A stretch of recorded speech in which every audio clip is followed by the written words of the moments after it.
sevgili do'stlar, prostoy pult. Malibu pult ko'rinishidagi taqilishlarni qisqacha aytib o'tamiz. Ikkidan malla prodamiz 10 yak chap yak pоворот. Taqilish narsa ahamiyati yo'q, o'ng tersi yo'q. Bu yerda ikkidan sabzi rang prodamiz bor. Birisida polasa bor, birisida polasa yo'q. Bu ikkisi minusga taqiladi. Bu yerda ikkita oq bor, birisida polasa bor, birisida polasa yo'q. Bu esa center zamoq ost yapısı. Sariq bor, sariqdan qora polasa o'tgan proda bor. Bu esa plus. Ya'ni bu yerdagi plusga primeshka qo'shib qo'yiladi. Bu yerda ir plus o'zi bor. Bu постоянный plus, ya'ni akkumulyatordan yomasa постоянный bir gelib turadigan plusga taqiladi. Bu yerda ir prodamiz bor.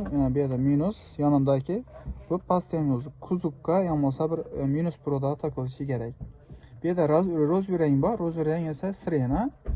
Eng oxirida ko'k, bagaj ochdi bo'ladi. Bu yerda ko'k proda esa eshik knopka, отдельный shtekkerda oq через zamok bo'ladi. Shu bilan prostoy pultimiz ustanobga bo'ladi shunday.